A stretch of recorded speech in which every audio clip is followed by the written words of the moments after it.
A paz e graça do Senhor. A palavra de Deus que vou compartilhar hoje é o livro de Mateus, capítulo 11, o versículo 28, e Apocalipse, capítulo 14, o versículo 13. Vamos ler juntos. Vinde a mim, todos os que estáis cansados e oprimidos, e eu vos aliviarei. Agora Apocalipse. E ouvi uma voz do céu que me dizia: escreve, bem-aventurados os mortos que desde agora morrem no Senhor. Sim, diz o Espírito, para que descansassem dos seus trabalhos e as suas obras os sigam. Compartilharemos a palavra de Deus com o título de Um meio tempo no paraíso, da morte à ressurreição. Para todos os seres humanos, o maior ponto de inflexão seria a morte. A morte física não significa que um ser humano desaparecerá completamente. Pode-se dizer que a morte é o ponto de inflexão no qual a alma humana se parte do corpo e começa a ter uma vida espiritual. Você precisará pensar sobre esse ponto de inflexão. Nesse caso, vamos ver como a Bíblia ensina sobre o ponto de inflexão que os crentes em Jesus Cristo têm. Em 1 Coríntios, capítulo 15, o versículo 29. Se esperamos em Cristo só nesta vida, somos os mais miseráveis de todos os homens. A Bíblia diz claramente que os crentes têm uma vida após a morte. A vida neste mundo, às vezes, é alegre e feliz, mas a Bíblia diz que, em muitos casos, haverá momentos difíceis para aqueles que vivem pela fé em Jesus Cristo. Viver neste mundo como discípulo de Jesus não garante uma vida tranquila e confortável. Leiamos Atos, capítulo 14, o versículo 22, confirmando o ânimo dos discípulos, exortando-os a permanecer na fé, pois que, por muitas tribulações, nos importa entrar no reino de Deus. É a palavra clara de Deus que não requer mais interpretação ou desculpa. Aqueles que creem em Jesus Cristo e aqueles que querem se tornar discípulo de Jesus devem manter sua fé para entrar no reino de Deus. E essa fé deve obedecer à palavra de Deus, não confiar em seus próprios pensamentos e experiências. O texto de hoje, Mateus capítulo 11, o versículo 28. Eu vos aliviarei, não foi falado aos incrédulos, mas aos 12 discípulos de Jesus. Vinde a mim todos. Nesta frase, a palavra vir, na escritura original em grego, é Vete. tem significado, preste atenção aqui. Agora preste atenção às minhas palavras. Jesus iria dizer algo importante para os apóstolos. Essa palavra é importante. Eu vos aliviarei no meio. Nem a Bíblia em inglês, nem a Bíblia em espanhol, nem a Bíblia em brasileira foi traduzida a palavra no meio.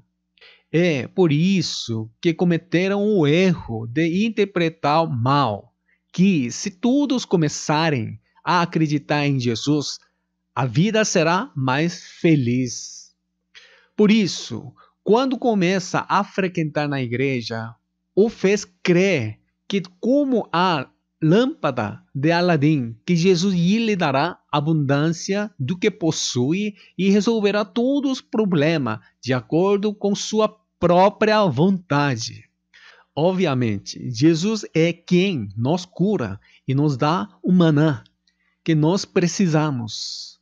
No entanto, você deve saber que pode ou não dar de acordo pela vontade de Jesus. Isso é o que a Bíblia diz sobre a fé. Eu vos aliviarei no meio.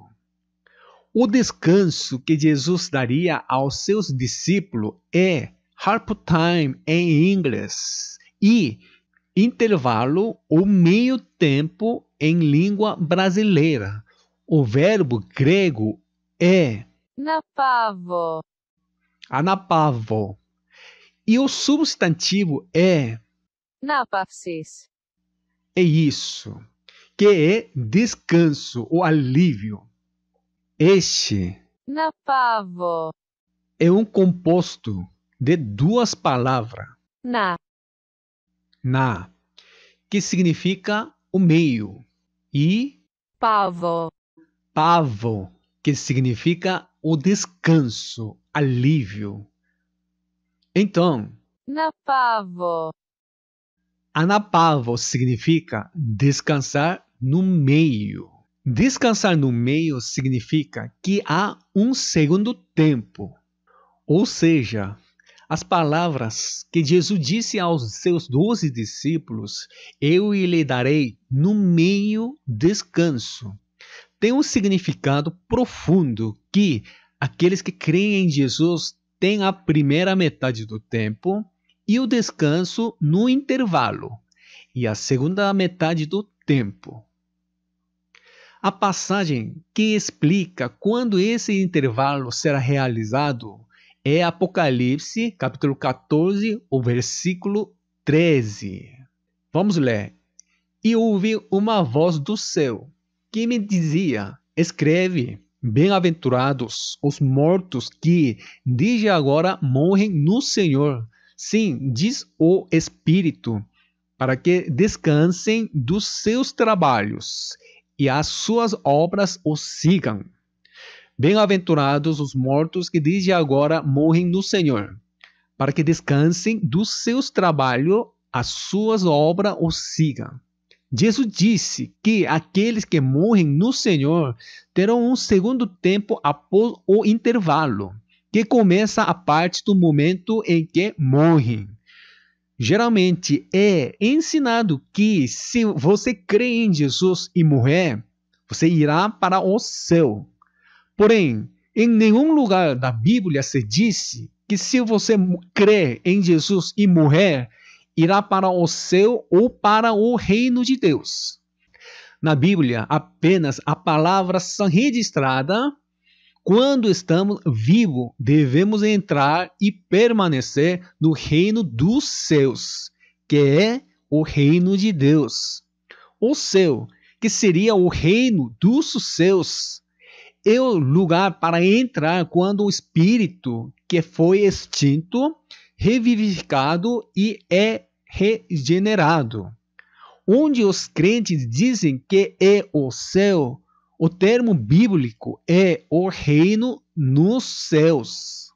Porque há Deus nos céus. O lugar sob o governo de Deus Pai é o reino de Deus. Se você vive no mesmo espaço deste mundo e vive sob o governo de Deus, você já está vivendo no reino de Deus. E se você vive de acordo com seus próprios pensamentos e a vontade sem o governo de Deus, sem o soberano de Deus, você está vivendo fora do reino de Deus. Para ajudá-lo a entender o acima, vou apresentar algum versículo da Bíblia. Primeiro, vamos ler Lucas capítulo 17, os versículos 20 e 21 juntos. E, interrogado pelos fariseus sobre quando havia de vir o reino de Deus, respondeu-lhes e disse: o reino de Deus não vem com aparência exterior, nem dirão, ei-lo aqui ou ei-lo ali, porque eis que o reino de Deus está entre vós. Os fariseus, que tinham muito conhecimento bíblico, nos dias de Jesus, perguntaram a Jesus sobre o reino de Deus. E Jesus respondeu-lhes que o reino de Deus já está entre vocês. Esta palavra não é uma parábola. Jesus diz claramente que o reino de Deus está entre vocês. E há teólogos que argumentam que o reino dos céus e o reino de Deus são lugares diferentes. Vamos verificar na Bíblia para ver se essa afirmação está correta. Agora vamos ler Mateus capítulo 19, os versículos 23 e 24. Disse, então, Jesus aos seus discípulos: em verdade vos digo que é difícil entrar um rico no reino dos céus. E outra vez vos digo que é mais fácil passar um camelô pelo fundo de uma agulha do que entrar um rico no reino de Deus. Se você ler os dois versículos acima, é fácil de saber que o reino dos céus e o reino de Deus são o mesmo lugar, apenas as palavras são diferentes. Aqueles que vivem no mundo e estão sob o governo de Deus já vivem no reino dos céus e no reino de Deus. Essas pessoas devem fazer algumas coisas, e quem não vive no reino dos céus ou no reino de Deus verá o resultado no intervalo e no segundo tempo. Portanto, este é um conteúdo muito importante que os membros da igreja devem estar cientes. E quando os crentes morrem, eles esperam em um determinado lugar e serão julgados após o advento de Jesus. E no julgamento, cada destino será decidido. O resultado desse julgamento é determinado pelo fato de você ser ou não devidamente governado por Deus quando vivia no mundo com corpo. Portanto, um crente que se morre irá para o céu imediatamente é uma teoria não está escrita na Bíblia. Após o advento de Jesus, ele deve julgar e então o destino de cada crente é decidido, dependendo se ele creu ou não firmemente. Não é uma verdade bíblica ir para o céu simplesmente admitindo Jesus como Salvador com sua boca. Então, para onde vão aqueles que acreditam em Jesus Cristo quando morrem? Este lugar foi falado por Jesus diretamente em Lucas, capítulo 23, do versículo 43. Vamos ler. E disse-lhe Jesus: em verdade te digo que hoje estarás comigo no paraíso. Quando Jesus foi crucificado, os dois ladrões foram crucificados de cada lado de Jesus. Um dos ladrões caluniou Jesus e o outro pediu a Jesus que lembraste de mim quando entrares no teu reino. Jesus disse a ele: você estará comigo no paraíso hoje, sem ter que esperar até então. O paraíso mencionado nesse versículo não é um refúgio eterno para os crentes. O paraíso é um lugar onde os que morreram em Jesus Cristo, que estão dormindo até a segunda vinda de Jesus. E o tempo que estão dormindo nesse paraíso é chamado de intervalo, ou meio tempo. a alma e o espírito entra e vive no corpo. E essa alma e o espírito se escapa do corpo é chamada de morte. O paraíso é o lugar onde as almas e os espíritos daqueles que creram em Jesus deixam seus corpos e ficam até a segunda vinda de Jesus. E quando Jesus voltar, será transformado no corpo espiritual. Em 1 Coríntios, capítulo 15, o verso 44, semeia-se corpo animal, ressuscitará corpo espiritual. Se há corpo animal, há também corpo espiritual. Assim, a alma e o espírito foram semeados no corpo animal, mas depois serão ressuscitados do corpo espiritual. E se você ler em 1 Coríntios, capítulo 15, versículos 51 e 52, vai entender melhor. Vamos ler. Eis aqui vos digo um mistério. Na verdade, nem todos dormiremos, mas todos seremos transformados. Num momento, num abrir e fechar de olhos, ante a última trombeta. Porque a trombeta soará, e os mortos ressuscitarão incorruptíveis, e nós seremos transformados. Glória a Deus. Está nos dizendo que quando a sétima trombeta soar, os mortos serão transformados em corpos espirituais novamente. Quando Jesus voltar, todos os que creem em Jesus serão transformados em corpos espirituais e se encontrarão com Jesus nos ares. Neste momento, o povo da era do Antigo Testamento não podem ser ressuscitados. As pessoas do Antigo Testamento sairão da morte e do Hades. Escrito em Apocalipse capítulo 20, no versículo 13. Após o milênio e do mar, os mortos saem também e se comparecerão no julgamento do trono branco. Isso é algo que muitos pastores entendem erradamente. Muitos pastores e teólogos ensinam que, quando Jesus voltar, os incrédulos estarão no juízo do trono branco. Mas a Bíblia não disse isso.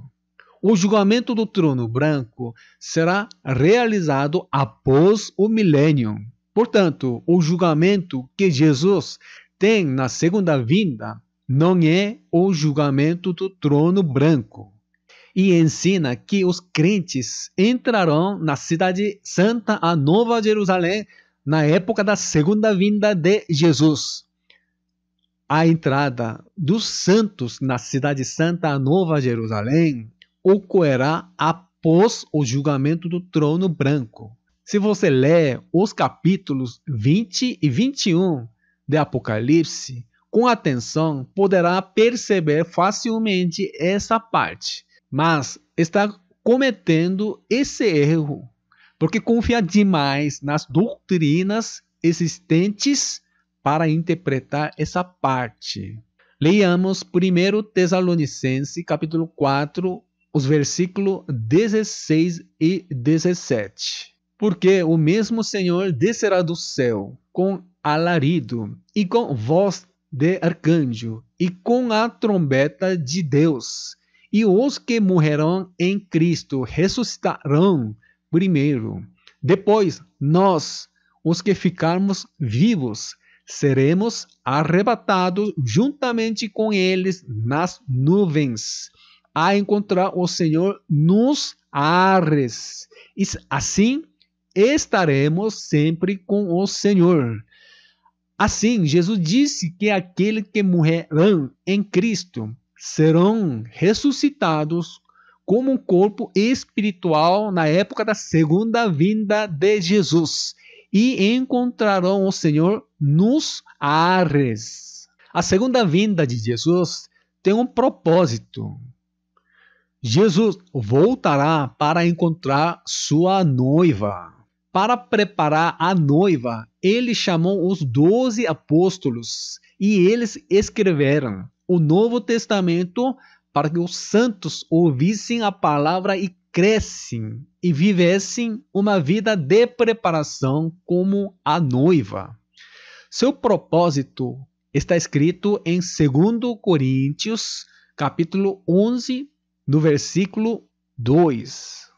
Porque estou zeloso de vós, com zelo de Deus, porque vós tenho preparado para vós apresentar como uma virgem pura a um marido, a saber, a Cristo. O papel dos apóstolos é o de casamenteiro. O noivo já foi apontado, que é Jesus Cristo. E os santos devem formar um corpo com a igreja e se tornar uma noiva e se casar com Jesus. Portanto, para saudar o noivo, os santos devem preparar-se severamente como a noiva de Cristo. Quando Jesus voltar, todos aqueles que creram em Cristo terão um arrebatamento. Entre eles, haverá os santos que creram firmemente e os crentes que não eram fiéis. Todos serão arrebatados. A razão é que só pode ser julgado pelo arrebatamento. Os incrédulos que não conhecem Jesus Cristo não serão arrebatados na segunda vinda de Jesus. Os incrédulos que não conhecem Jesus Cristo não serão arrebatados na segunda vinda de Jesus. O julgamento que esses incrédulos receberão é o julgamento do trono branco após o milênio. No momento do julgamento deste grande trono branco, que é o julgamento do trono branco, os primeiros céus e a primeira terra estarão consumidos. É por isso que toda a humanidade permanecerá morta, estará morta. Eles são um daquele do mar, da morte e do Hades, em Apocalipse capítulo 20, o versículo 13. Os incrédulos sairão do Hades, um dos 3 lugares. Isso é explicado em detalhes no vídeo intitulado A Diferença entre o Mar de Fogo e o Lago de Fogo. Consulte-o. Todos os que conhecem Jesus Cristo devem ser arrebatados para serem julgados, e seu destino será decidido. Em outras palavras, você não pode ir a lugar nenhum sem o julgamento de Jesus.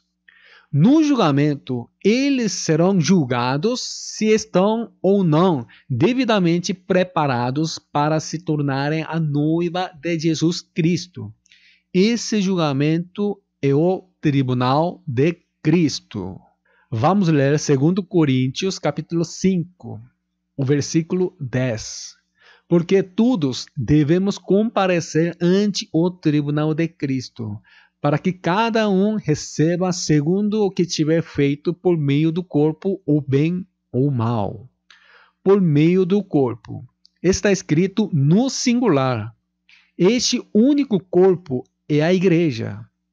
Ou seja, significa que ele examinará no tribunal de Cristo se desempenhou um papel bom ou mal para formar a igreja, que é o corpo de Jesus. E Jesus quem julga, e os juízes assistentes são os 12 apóstolos. O tribunal de Cristo é um lugar onde as obras feitas no corpo são julgadas. Ali, desculpas não funcionam mais. Aqueles que creem em Jesus devem viver de acordo com o plano de salvação de Deus. Somos imperfeitos. É por isso que devemos receber o Espírito Santo e viver pela orientação do Espírito Santo. O plano de salvação de Deus está explicado em detalhes no Novo Testamento e foi dado a nós já 2000 anos atrás. E este plano de salvação foi distorcida na maneira como queremos crer em Jesus. Não nos disse o que é o batismo do Espírito Santo e que se não mantivermos a plenitude do Espírito Santo, o Espírito Santo pode ser extinto e apenas o gracioso Jesus crucificado e morto é enfatizado.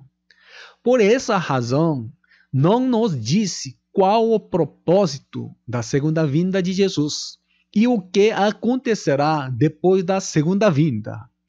Para que isso aconteça, Jesus já classificou o estado espiritual da igreja em 7 igrejas por meio do livro do Apocalipse e explicou em detalhes o que acontecerá no fim dos tempos e o que deverá ser feito por meio da tribulação.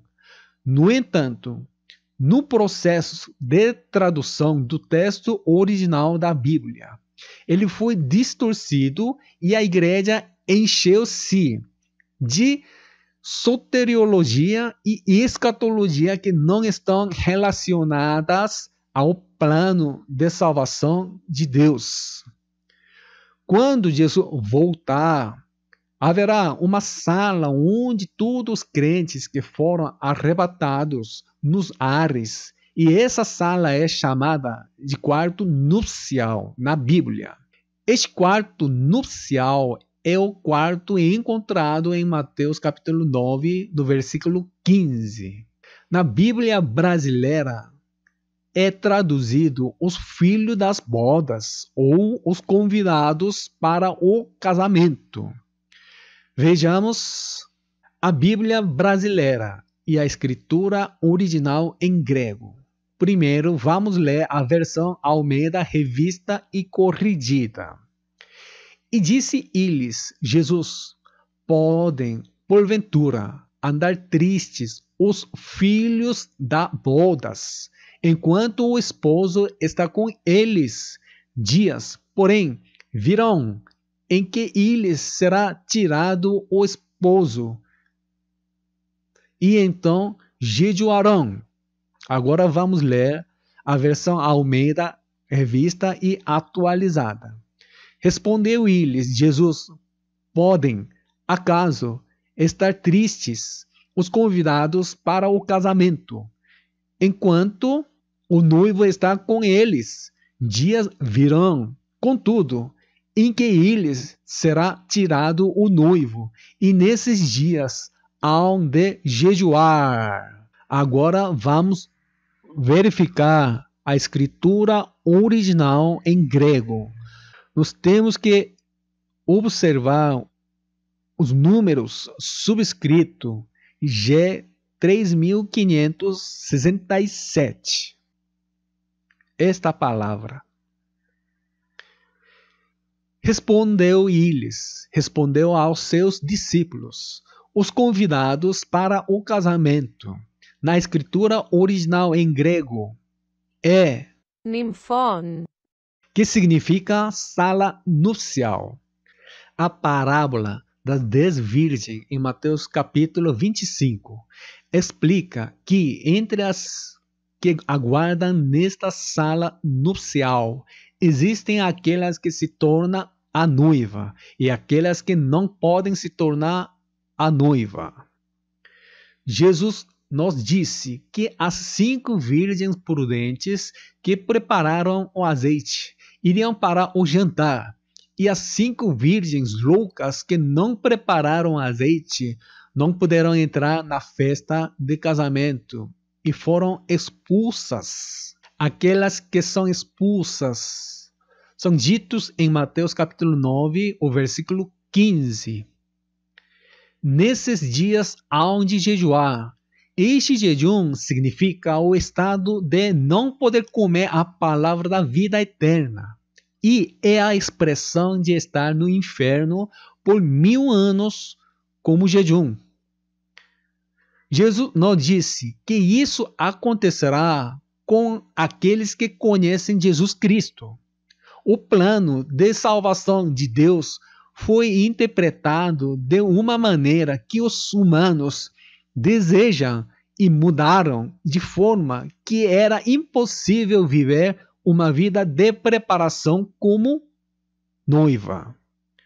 Devemos confessar que Jesus é nosso Salvador e viver com a gratidão por nós tornarmos filho de Deus.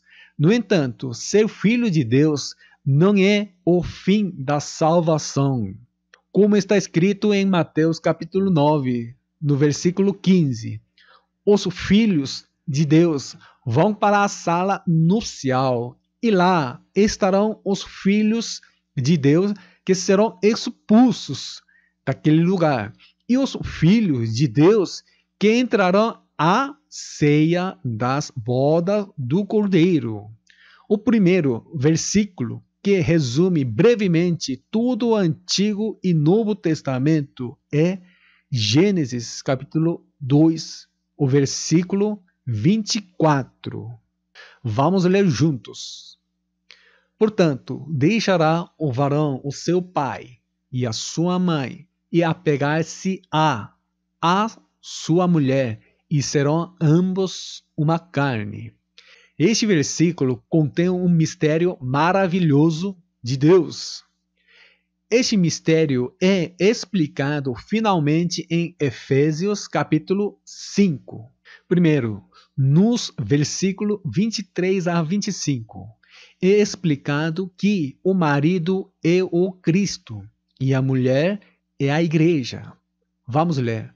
Porque o marido é a cabeça da mulher, como também Cristo é a cabeça da igreja, sendo ele próprio o Salvador do corpo. De sorte que, assim como a igreja está sujeita a Cristo, assim também as mulheres sejam em tudo sujeitas a seu marido. Vós, maridos, amai vossa mulher, como também Cristo amou a igreja e a si mesmo se entregou por ela. E em Efésios capítulo 5, nos versículos 31 e 32, que é o mistério de Deus, que o homem e a mulher se tornem um só corpo. Vamos ler. Por isso, deixará o homem seu pai e sua mãe, e se unirá à sua mulher, e serão dois numa carne.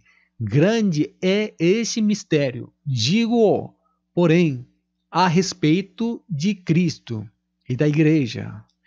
E a conclusão deste mistério é explicada em Apocalipse capítulo 19, nos versículos 6 a 8. Vamos ler.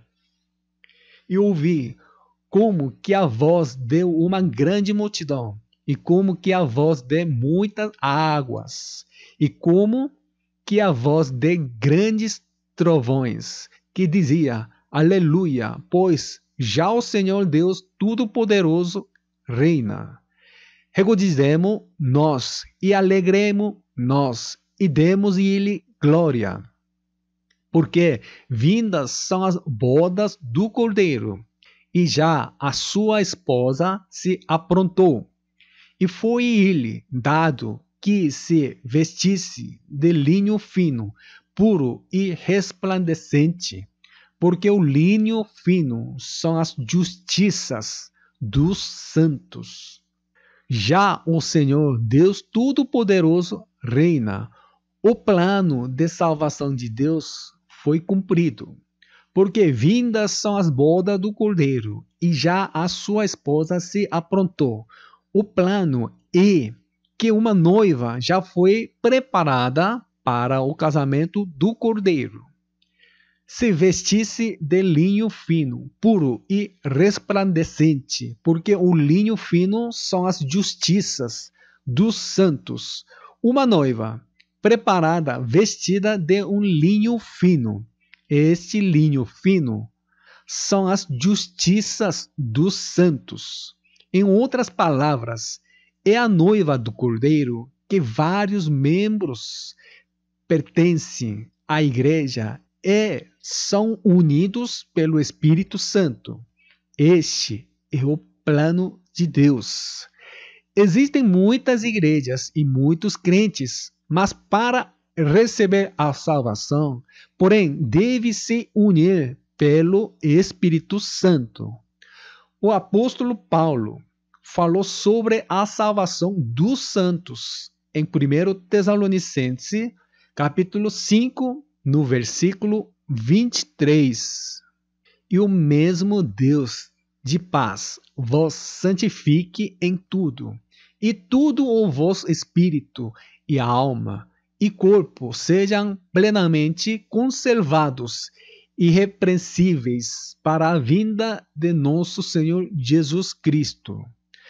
Tudo o vosso espírito e alma e corpo, um espírito, uma alma e um corpo, tudo são escritos no singular. Isso significa que vários crentes devem se tornar um espírito, um coração, uma alma e um corpo para entrar na cerimônia de casamento. Sejam plenamente conservados, irrepreensíveis para a vinda de nosso Senhor Jesus Cristo. O apóstolo Paulo disse que é o pensamento dos apóstolos e a obra do casamenteiro garantir que a noiva seja preparada perfeitamente na segunda vinda de Jesus. Em Apocalipse, capítulo 19, no verso 9, disse que é a ceia das bodas do Cordeiro. Vamos ler. E disse-me, escreve, bem-aventurados aqueles que são chamados à ceia das bodas do Cordeiro. E disse-me, estas são as verdadeiras palavras de Deus. Vamos observar a escritura original em grego. Os números subscritos G 1173.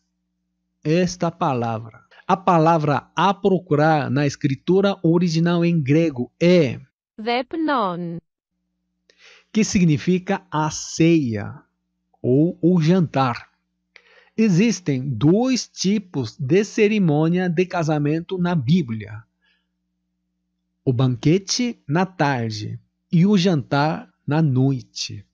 A festa de casamento no banquete se refere à festa de casamento em Mateus, capítulo 22, versículo 2.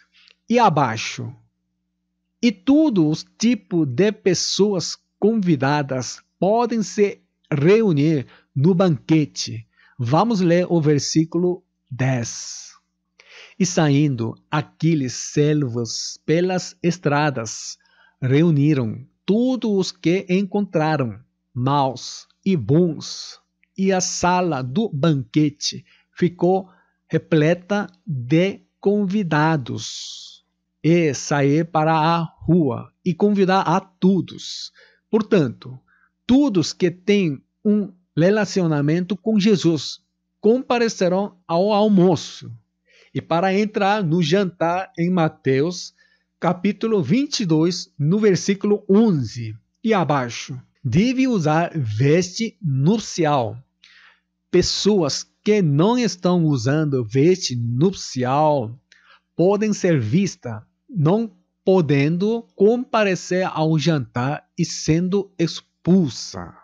Na escritura original em grego, Mateus capítulo 22, o versículo 4, está escrito Ρίστον.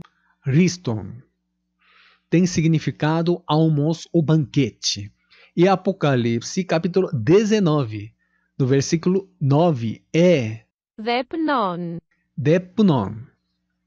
Significa a ceia ou jantar. Agora vamos ler Mateus capítulo 22, o versículo 4. Depois enviou outros servos, dizendo: Dizei aos convidados: Eis que tenho o meu jantar preparado. os meus bois e cevados já mortos, e tudo já pronto. Vinde às bodas. A versão da Almeida Revista e Corrigida, traduzida incorretamente. Vejamos outra versão de tradução, que seria a Almeida Revista e Atualizada. Vamos ler. Enviou ainda outros servos, com esta ordem: dizei aos convidados: eis que já preparei o meu banquete. Os meus bois e cevados já foram abatidos, e tudo está pronto. Vinde para as bodas. Esta versão está traduzida corretamente. Agora vamos ler em Mateus capítulo 25, o versículo 10. E tendo elas ido comprá-lo, chegou o esposo, e as que estavam preparadas entraram com ele para as bodas, e fechou-se a porta para as bodas. Desta forma, a noiva que preparou o azeite comparecerá tanto ao banquete quanto ao jantar. Todos os santos devem participar Vepnon. para entrar no milênio. Se não comparecer ao jantar, passará 1000 anos no inferno, um mar de vidro misturado com fogo. Desta forma, Jesus apresentou claramente aos apóstolos o que os santos deveriam preparar para viver neste mundo e podem entender por meio da Bíblia. É a atitude correta dos crentes entender o plano de salvação de Deus e viver de acordo com esse plano. Porém, se você não se encaixa neste plano de salvação, mas apenas ouve os sermões do pastor que prega tais sermões da maneira que você deseja, você não poderá participar da festa de casamento. Mesmo que você tenha ouvido um sermão centenas de vezes e estudado a Bíblia, o resultado da fé, que é irrelevante para o plano de salvação de Deus, é a sua responsabilidade. A vida não se completa com a morte. A vida do meio tempo e do segundo tempo será decidida de acordo com o tipo de preparação que você viveu no primeiro tempo. Depois que Jesus voltar e antes da festa de casamento, haverá o tribunal de Cristo. O tribunal de Cristo não verifica se o livro da vida tem um nome ou não. O nome do livro da vida será examinado pelo juízo do trono branco, que será realizado após o milênio. No tribunal de Cristo, serão examinados quanto às qualificações para se tornarem a noiva do Cordeiro antes da festa de casamento. As qualificações da noiva dependem de terem ou não o azeite. O azeite se refere ao estado de ser cheio do Espírito Santo. Portanto, aqueles que prepararam o azeite irão para a vida eterna, e aqueles que não prepararam o azeite irão para o tormento eterno. Isso está escrito em Mateus, capítulo 25, no versículo 46. E irão estes para o tormento eterno, mas os justos para a vida eterna. Os bodes entram no tormento eterno e as ovelhas na vida eterna. Se a palavra vida eterna na Bíblia for traduzida de acordo com o cronograma do plano de salvação de Deus, deve ser traduzida de forma um pouco diferente. Como assim? Na escritura original em grego, o adjetivo de eternidade é Aeonios. e o substantivo é Aion. Este aion significa uma era, um período que se refere ao Paleolítico, Neolítico, Idade do Bronze e Idade do Ferro é chamado Aion. Desta forma, a Bíblia deve ser interpretada com base na era espiritual. Portanto, deve ser interpretado com base na era dos reinos do mundo e na era do milênio, que será governado por Jesus. O versículo que explica esta parte é Apocalipse, capítulo 11, o versículo 15. E tocou o sétimo anjo a trombeta, e houve no céu grandes vozes que diziam: os reinos do mundo vieram a ser de nosso Senhor e do seu Cristo, e ele reinará para todo o sempre. Quando a sétima trombeta tocar e Jesus voltar, a era dos reinos do mundo terminará, e o reino milenar, no qual Jesus Cristo começará a reinar. A partir dessa época, o rebanho dos bodes que não prepararam o azeite serão punidos no inferno por 1000 anos. Isso é o tormento eterno. E o rebanho das ovelhas que prepararam o azeite reinarão por 1000 anos com Jesus nos ares. Esses resultados são determinados no primeiro tempo. Jesus virá como um noivo em sua segunda vinda. Nesse caso, a pessoa de que ele mais precisa é a noiva. A noiva só pode ser os santos. No entanto, a Bíblia disse que os santos que precisam ser preparados como noiva, porém, não vivem para o noivo, mas desejam e buscam outro objeto, que na Bíblia é chamado de fornicação e é chamado de prostituta. Esta prostituta também é referida em Apocalipse, capítulo 18, como Grande Babilônia. O que a prostituta ou Grande Babilônia argumenta está escrito em Apocalipse, capítulo 18, do versículo 7. Quanto ela se glorificou e em delícias esteve, foi ele outro tanto de tormento e pranto, porque disse em seu coração: estou assentada como rainha, não sou viúva e não verei o pranto. Por ser rainha e não viúva, não precisa do noivo. É uma igreja. Não seja necessário Jesus, o noivo. Isso é a fornicação. Tudo o que os crentes devem fazer em suas vidas é preparar o azeite do Espírito Santo.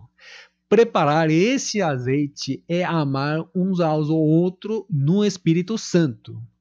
O novo mandamento que Jesus ordenou antes da sua crucificação é que creiamos em o nome de seu Filho Jesus Cristo e nos amemos uns aos outros.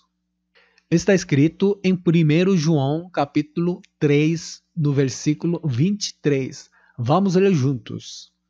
E o seu mandamento é este, que creiamos no nome de seu Filho Jesus Cristo e nós amemos uns aos outros, segundo o seu mandamento.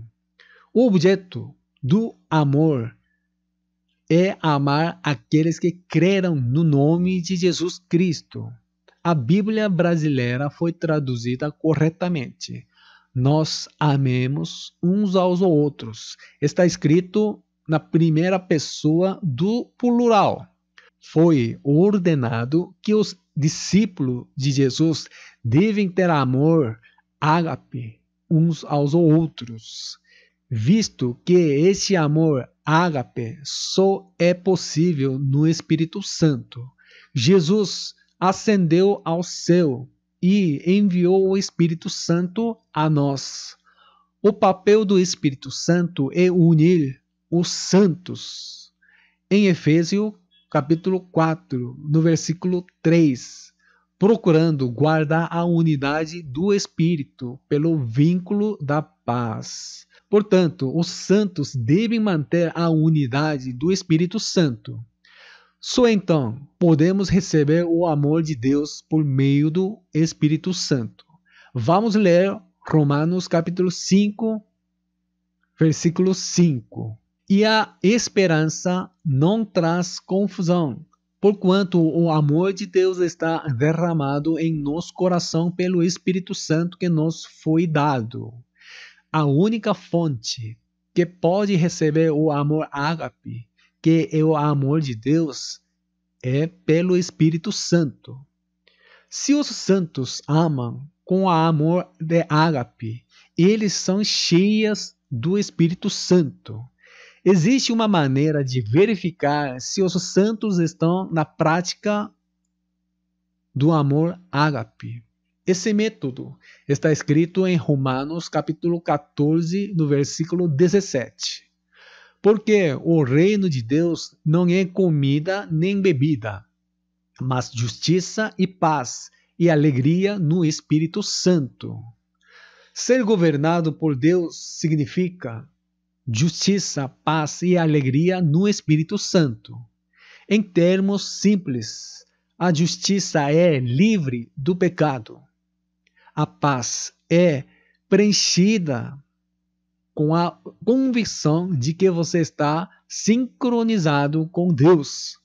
Não há ansiedade, não se sente ansiedade. Alegria significa que há alegria que brota independentemente da situação. Se essas três coisas aparecem toda vez que os santos se reúnem, então estão cheios do Espírito Santo. Como tal, oro em nome de Jesus Cristo, para que, como membro da igreja, você aprenda qual é o seu dever. Saiba qual é o propósito da segunda vinda de Jesus e se preparar para isso. Deus vos abençoe, em nome de Jesus.